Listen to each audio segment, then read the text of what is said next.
nom du Père et du Fils et du Saint-Esprit. Amen.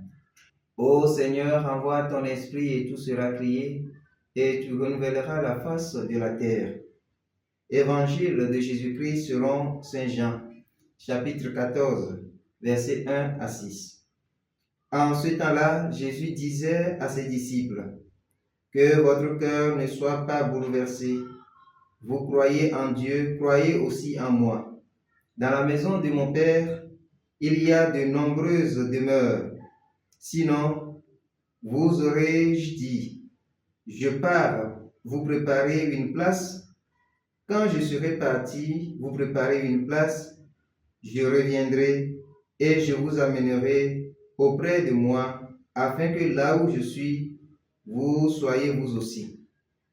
Pour aller où je vais, vous savez le chemin. » Thomas lui dit, « Seigneur, nous ne savons pas où tu vas. Comment pourrions-nous savoir le chemin? » Jésus lui répond, « Moi, je suis le chemin, la vérité et la vie.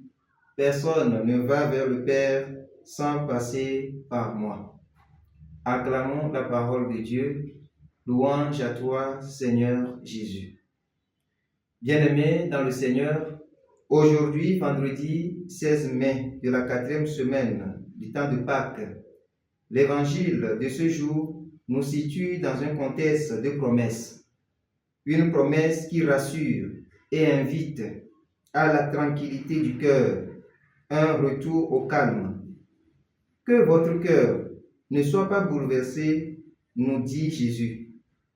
Le départ du Christ est imminent dans ce passage et le sentiment qui anime les disciples, c'est un sentiment d'orphelin.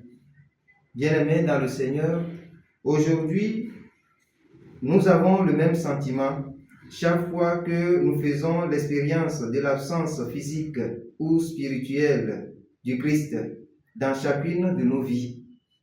Mais dans le silence, il est présent. Et à chaque fois que nous avons l'impression qu'il nous a laissés orphelins, il nous adresse les mêmes paroles. Que votre cœur ne soit pas bouleversé. Croyez. Oui. Nous devons croire si réellement nous reconnaissons que le Christ, ayant monté vers le Père, ne nous a pas abandonnés, mais il est perpétuellement présent. Que Dieu augmente en nous la foi en sa présence vivifiante, sa présence spirituelle. Mais comment pouvons-nous rendre cette présence effective dans nos vies? C'est le regard chaque jour tourné vers lui pour l'invoquer à chaque fois que nous avons un acte à poser, une action à poser, soit dans notre propre vie ou bien à l'égard des autres. Oui, l'Esprit de Dieu continue son œuvre dans nos vies à chaque fois que nous vivons une relation d'intimité avec lui, une relation personnelle de cœur à cœur avec lui. Aujourd'hui, il y a plusieurs moyens qui veulent nous arracher la présence perpétuelle du Christ. Nous accordons trop de temps à d'autres choses. Nos téléphones, nos petits logiciels que nous avons dans nos téléphones, les réseaux sociaux, matin, midi et soir. Mais on n'a plus de temps d'intimité pour communiquer avec le Seigneur, pour ressentir cette présence qui nous vivifie, nous réconforte.